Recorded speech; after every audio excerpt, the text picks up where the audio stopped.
Hello there, this is Welsh ASMR 82. Hey, how you doing?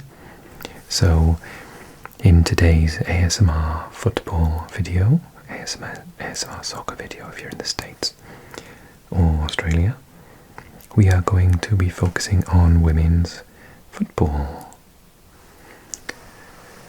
The reason being it's not like a super specific video is because I kind of wanted to talk about two different things, but just amalgamate them into the same video. So I want to talk about Mary Earps and the sort of backlash to her autobiography, and we want to talk World Cup Qualifiers in Europe and therefore the Nations League because it shares the same competition. So we're going to be talking about that first, and then at the end we'll have a little ramble about Mary Earps. And I kind of have a unique opinion about her, so stick around for that at the end. Okay, so this is the BBC app, and it's pretty good for women's football, and I check it daily, and it has a really good article on the very complicated Nations League / World Cup Brazil qualifiers for the women. So I'm not going to read the whole article to you, but just to help you understand what's happening, because it's super different to the men's game.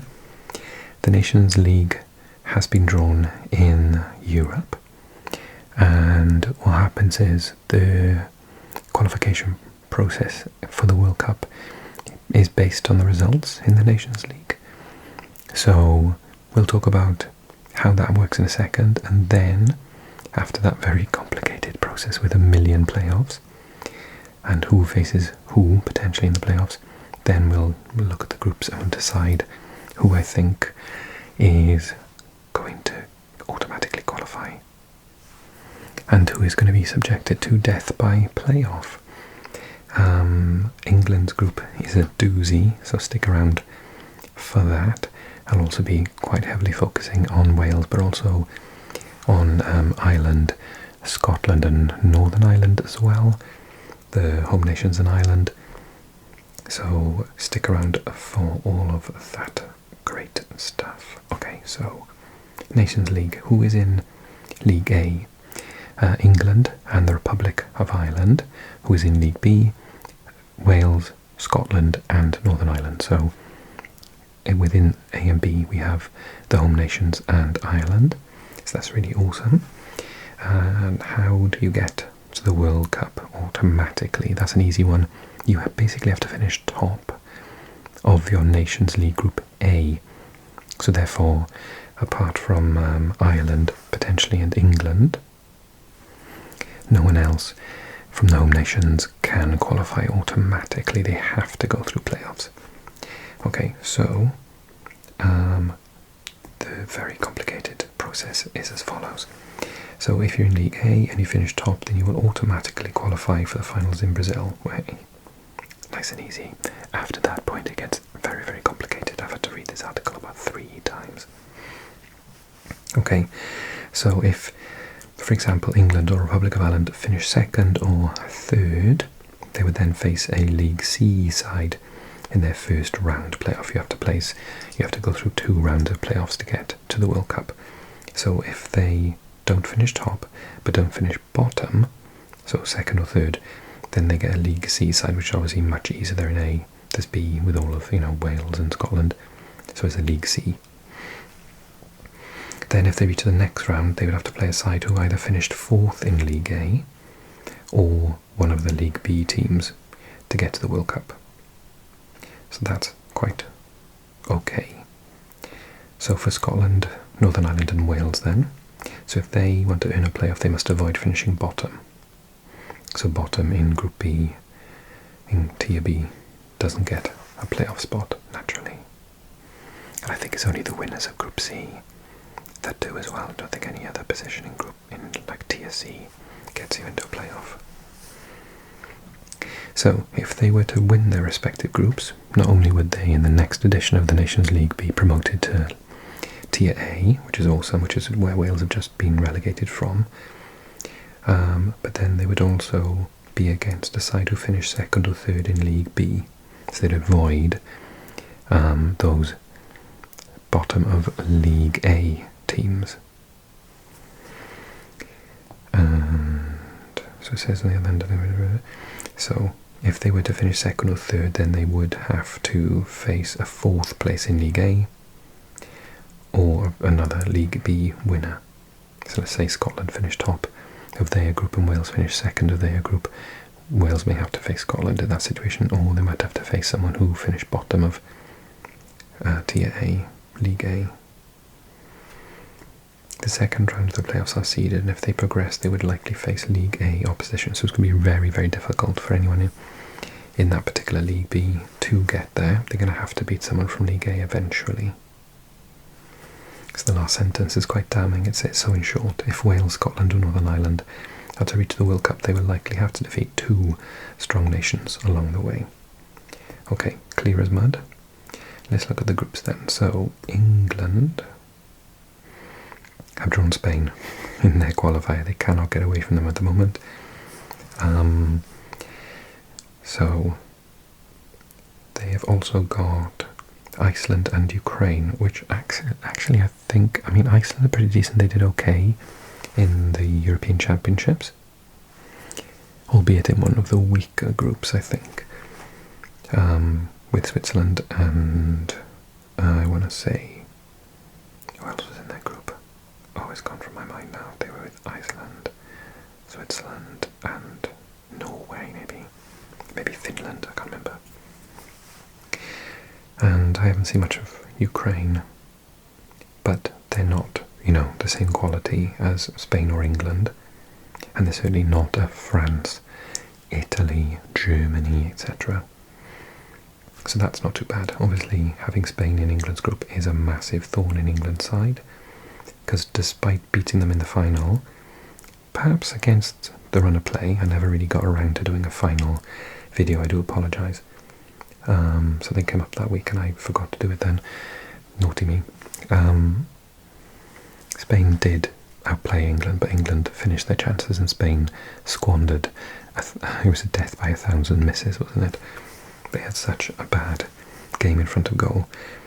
But they did beat them in the last qualifying campaign, so I think that Spain might fancy their chances in a qualifying group, home and away, with England. England are better than them at knockout football, it has to be said, which has been proven over the last couple of years. England are very good, particularly the women's team, at penalties. Okay, so that's England's group. I think they will clearly finish at least second in that group. They'll obviously be going for top.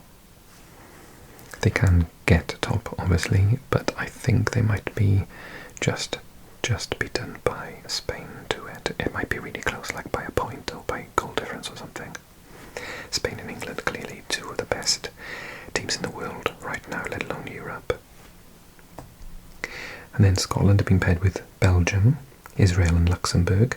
I think Scotland will fancy their chances. Belgium are a decent team, but I think Scotland actually are growing in their reputation in the game.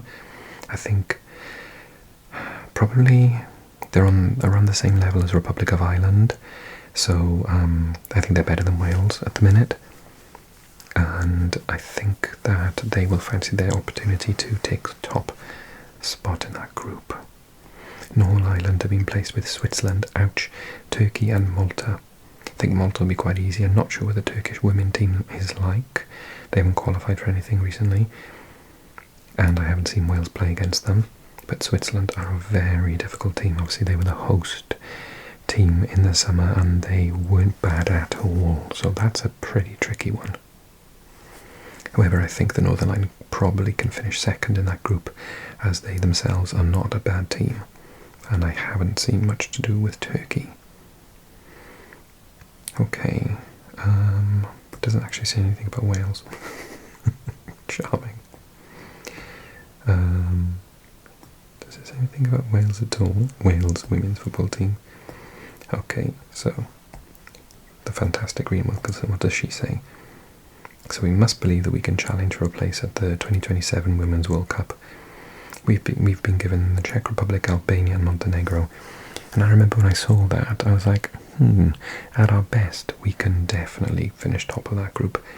But we are not at our best at the minute. And Jess Fishlock, our absolute legend, more goals at international level than Gareth Bale, than any other player in Welsh history, male or female. An absolute wonder player has retired from international football. So without her, when we're on this like massive slump of huge run of games without a win, we have to try and beat Czech Republic, Albania, Montenegro. But if we can get our defence sorted the way it was during the last qualifying campaign, then I reckon we'll be absolutely fine. But we need to pull our socks up and try and get some results in immediately, because we are on such a bad run of form at the second. Okay, so that is Wales. And I didn't... Northern Ireland, Scotland, it doesn't actually tell me. I wonder if it's Women's World Cup. Let me just have a quick look. I'm going to pause the video and look for Republic of Ireland draw. I found it. So, Ward saying the draw is not the worst. So, oh my god, isn't it? Group A2 alongside France, the Netherlands and Poland, who all appeared in the Summer's European Championships. Now I know that Republic of Ireland is a really decent team. We were so fortunate at Wales to beat them in the playoff. They really should have won. And they have been to a World Cup before, but that group is absolutely insanely difficult. France, one of the best teams in the world at the minute. Netherlands, historically one of the best teams, can be a little bit up and down. And Poland, an emerging force. So I think Carla Ward is putting a smile on, but ultimately that's a very difficult draw. I think this is definitely a better draw than England and Spain in Group A3. If you're the third seed, then yes, that's true. I think that no one is going to come higher in any group, higher than England or Spain, maybe not even France or Germany. But yeah, that's really tricky. Ouch. So that's pretty tricky, but maybe they can beat Poland and come third, in which case, you know, they bypass the B teams and they get a C team. So that's pretty decent. Good luck to them. That's a really tricky group. Oh my god. Okay, so maybe they won't win the group, but I reckon they can still do pretty well. And so those are the ones I think, that's what I think is going to happen. I think that Wales could, if they get back to form, top their group, but I'm worried. Scotland can top their group. Republic of Ireland, I think, can squeeze a third place. Northern Ireland comes second, and I think England will come second in the context of the group stage. But like I said, in knockout football, they're probably more likely to beat Spain, but this is knockout football, unfortunately, at this stage. So I think England might have to go through the playoffs.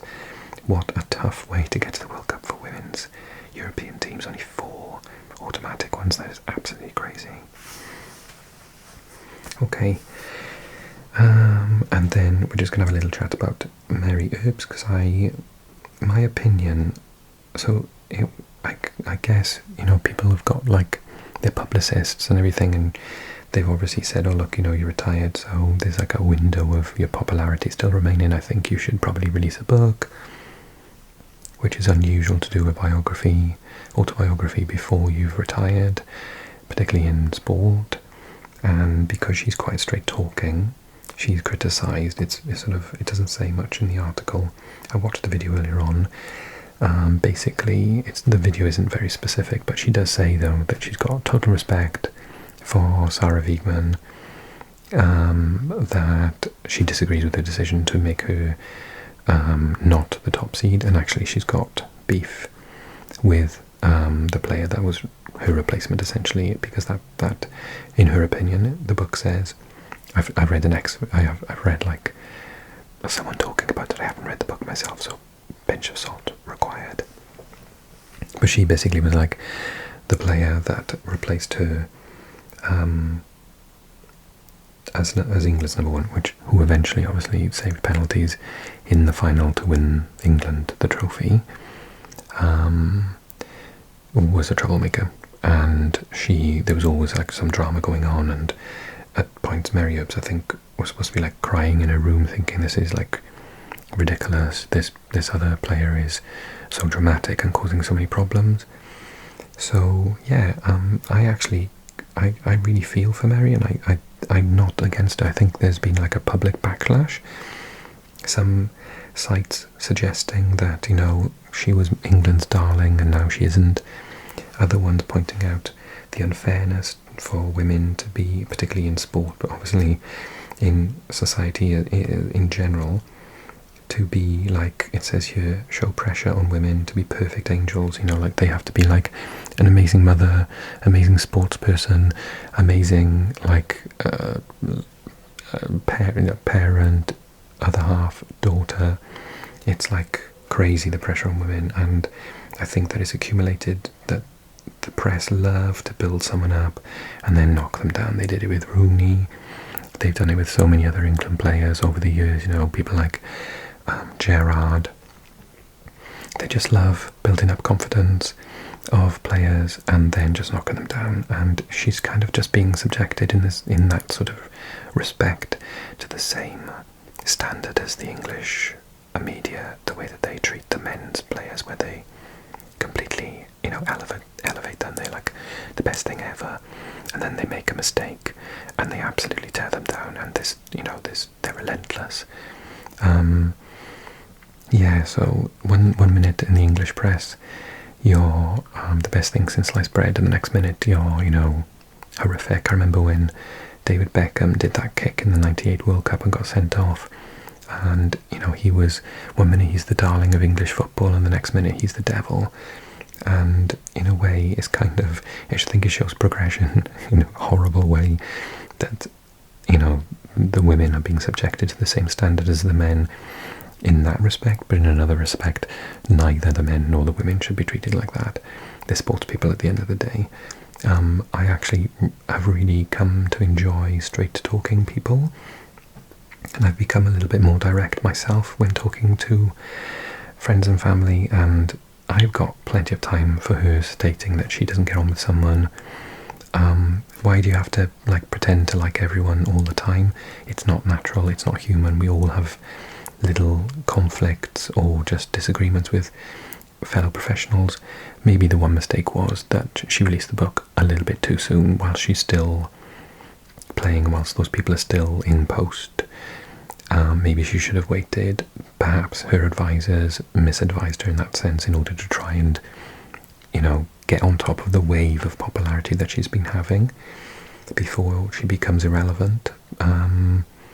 So yeah, I think that's the probably only criticism that I have. I think in respects to what she said about those players and the decisions that she made, you know, fair play to her. If she doesn't want to be second string, she doesn't have to be. She's not let anyone down, in my opinion. If she doesn't want to do it, then just don't do it. And particularly to someone that she doesn't like. And then she criticised Wiegman for phoning her up and telling her, but in what she described it as a very bullshitty way, her words. So I think Wiegman sort of maybe lost respect in her eyes, or she lost respect for Wiegman in that moment, and she thought, you know what, I actually have a personal conflict with the person who's replacing me. The manager's phoned me up, she's clearly chosen her over me, and she's not been really upfront with me about the reasons why. I'm not going to put up with this. I don't have to give up my summer to do this and sit on the bench and, you know, cry in my room to this horrible person that makes my life a misery, and not be supported by my manager. Do you know what? Fair play. I've got a lot of time for that. Let me know your opinions in the comments below. Give this video a like if you want more updates on women's football like this in the future, little rambles, little catch-ups about what's going on, then please let me know in a comment. I've had a lot of really super positive comments about women's football. I know it's a big niche on YouTube at the moment. Lots of YouTubers who focus on football, not necessarily ASMR, just don't talk about it at all, like it doesn't exist. And obviously I'm not going to do that. I do watch women's football at the international level. I haven't engaged too much with club football yet. That's something I'm trying to find time to do. So yeah, if you want to jump on the bandwagon, join us, subscribe, and you can have more content in the future. Thanks for all the lovely comments encouraging me to do more videos like this. I know this video isn't going to, like, you know, get massive views or anything, but we've got like a niche within a niche here, and I'm happy to do a video now and again for my little niche. So thank you so much for all your positive words, and I will see you very soon. Okay, take care everyone. Bye bye bye bye.